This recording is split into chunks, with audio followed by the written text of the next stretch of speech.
You're sitting on the edge of the bed. The bedroom is dim, lit only by the cold blue glow of your phone screen.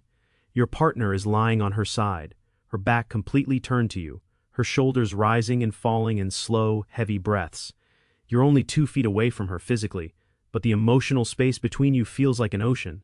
The silence in the room is so thick, you can hear the hum of the refrigerator down the hall. Why does it feel like I'm walking on eggshells? What did I even do wrong this time? Did she stop loving me? Or am I just not enough anymore?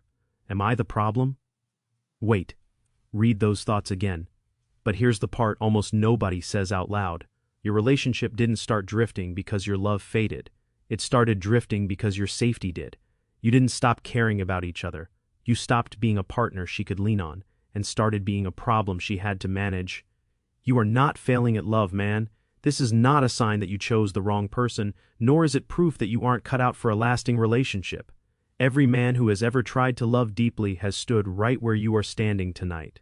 By the end of this video, you'll know the exact 7 behaviors that are quietly draining your attractiveness, and more importantly, how to reclaim your strength without losing your warmth. Let's get into it. Most men believe that being an attractive, reliable partner means keeping the peace, fixing every problem, and never showing weakness. But the real truth is, your partner's nervous system is reading your emotional absence long before her conscious mind can catch up.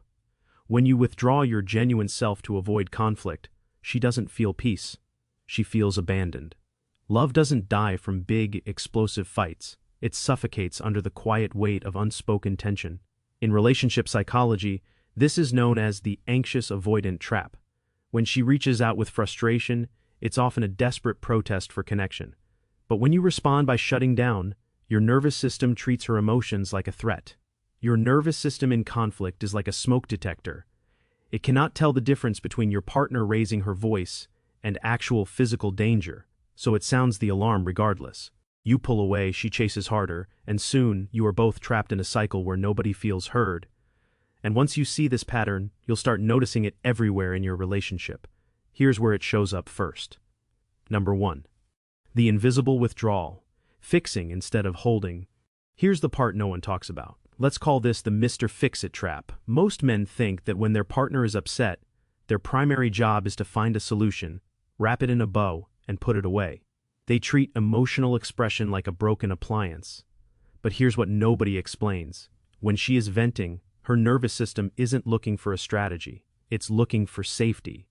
When you jump straight into solving, her nervous system hears, "Your feelings are an inconvenience. I need to resolve quickly so I can feel comfortable again." Picture this. She walks through the front door, throws her keys onto the kitchen counter with a loud, metallic clack, and slumps against the fridge, sighing, "My boss is completely micromanaging me." Scenario A, you look up from your laptop, eyebrow raised. "Well, why don't you just send him an email setting boundaries, or look for a new job?" Your voice is flat. She rolls her eyes, crosses her arms, and walks out of the room. Scenario B, you close your laptop halfway. You stand up, walk over, and lean against the counter next to her. You look her in the eyes, keep your hands open, and say, "That sounds incredibly exhausting. Come here." You pull her into a quiet hug. "He doesn't need to fix my life to handle my feelings. I can lean on him." And when you do that, the walls between you start to come down without either of you having to say another word. But this is just the surface, because the second mistake is far more subtle. Number 2. The emotional cloaking device, suppressing your own needs. This is the one most couples never figure out. We'll call it the nice guy ghost. Most men in relationships believe that to be a strong, attractive partner, they must never complain, never ask for support, and always play the role of the unshakable rock. But here's what changes everything. Suppressing your needs isn't strength, it's a slow-burning form of dishonesty. Your partner can feel the unexpressed tension radiating off you like heat from a radiator, and it makes her feel unsafe because she doesn't know what you're actually thinking or feeling. Imagine you've had a brutal week at work. Your chest feels tight, your shoulders are knotted, and you're staring blankly at the television screen. She sits next to you, nudges your shoulder, and asks, "Are you okay? You seem quiet." Scenario A, you force a tight half-second smile, keep your eyes locked on the screen, and mutter, "Yeah, fine, just tired." Your jaw remains clenched. Scenario B, You turn your head, look at her, and let your shoulders drop. You take a slow, deep breath and say, "Honestly, man, I've had a really heavy week and my head is spinning. I don't need to dive into it right now, but I just need to sit here close to you for a minute." He trusts me enough to let me see his shadow, not just his light. True attraction isn't built on being bulletproof, it's built on the courage to let her see where the armor is thin.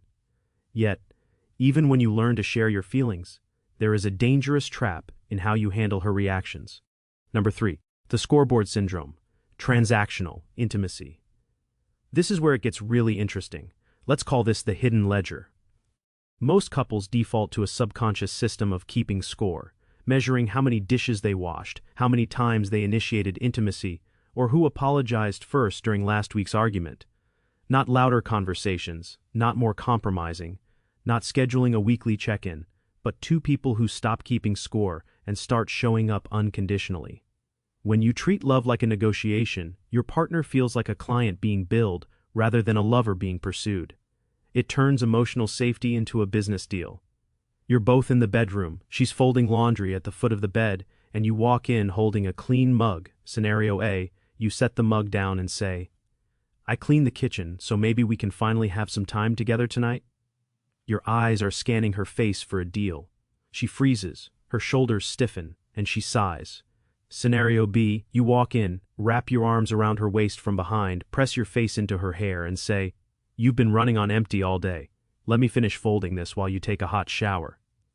He isn't doing things to get something from me. He's doing them because he genuinely wants to care for me.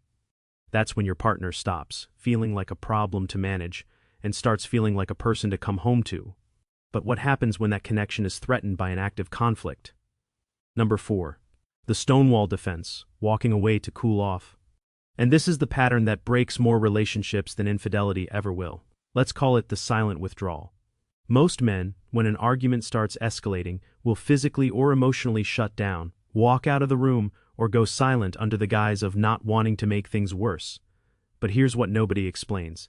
Your partner's nervous system doesn't register a cooling off period. It registers absolute abandonment. To her anxious attachment system, your silent back feels emotional desertion. The kitchen table is cluttered, voices have raised, she is standing, gesturing with her hands, her face flushed as she says, "You're just not listening to me." Scenario A, you grab your car keys off the counter, stare at the floor, and walk out the front door, slamming it shut behind you without a word. Scenario B, you take a deep, grounding breath. You don't step back, you step forward, keeping your voice low and steady. "I'm starting to feel really overwhelmed right now, and I want to hear you clearly. Give me 10 minutes to clear my head, and I promise I am coming right back to this table to finish this with you." He's leaving the conflict, but he's not leaving me. This shift turns a destructive storm into a moment of collaborative repair, but staying in the room is only half the battle. The real test is how you handle your own emotional boundaries. Number 5. The mirror trap, matching her emotional turbulence. Here is the one almost everyone gets wrong. Let's call this the reactive reflection. Most men match their partner's emotional state. If she is stressed, they get irritable. If she is distant, they become cold and aloof. If she raises her voice, they raise theirs. But here is the shift. An attractive, grounded man doesn't let his emotional temperature be set by someone else's weather. Your partner needs you to be an anchor, not a mirror. If her anxiety throws her into a spin, and you spin right along with her, there is no solid ground left for either of you to stand on. She comes home stressed, complaining loudly about traffic, slamming her purse onto the dining table, and speaking in a sharp, impatient tone. Scenario A, you snap back. "Don't take your bad day out on me, I had a rough day too." Your posture mimics her tension, shoulders raised, jaw locked, eyes narrowed. Scenario B, you remain seated, breathing slowly. You look at her with soft, unbothered eyes.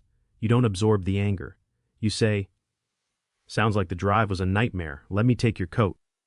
By refusing to mirror her chaos, you provide the gravity she needs to ground herself. And that brings us to a silent killer of passion that almost every long-term relationship faces. Number 6. The passive passenger, letting her hold the mental load. This is the one most men don't even realize they're doing until it's too late. Let's call this the passive passenger.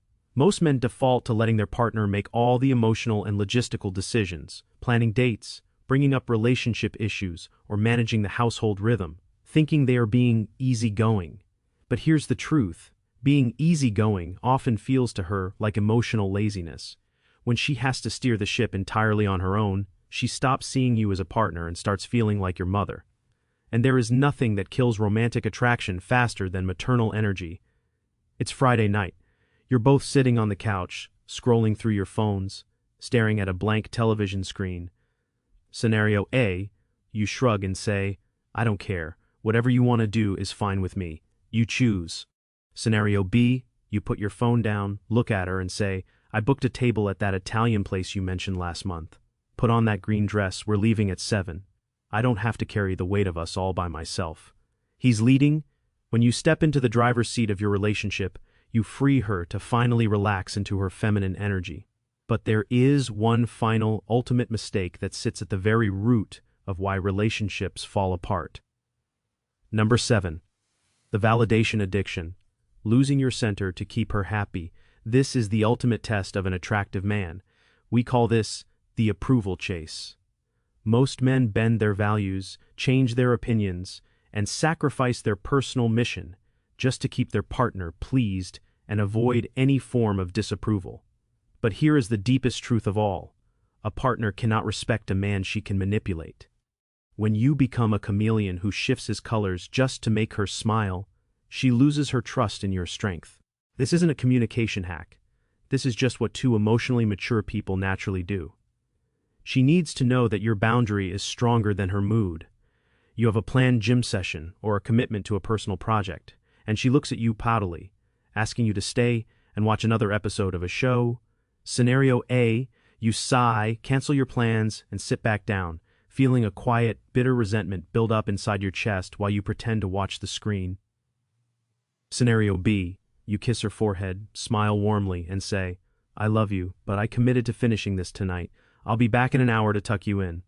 When you hold your own ground with kindness, you show her that your love is a choice, not a desperate bid for her validation. Let's go back to that dim bedroom. The quiet space between two bodies on a mattress. The silence doesn't have to feel heavy anymore. It doesn't have to be a wall. This isn't a checklist of behaviors to make her like you.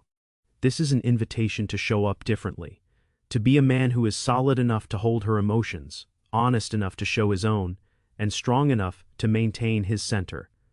When you change how you show up, the entire climate of your relationship shifts before you've even spoken a word. The relationship you want starts the moment you stop waiting for it to get better and decide to be what makes it better. If you want to know exactly how to break the anxious-avoidant cycle the next time an argument starts to heat up, click on the video on your screen right now. We dive deep into the exact science of emotional repair. You've got this, brother. Let's build something real.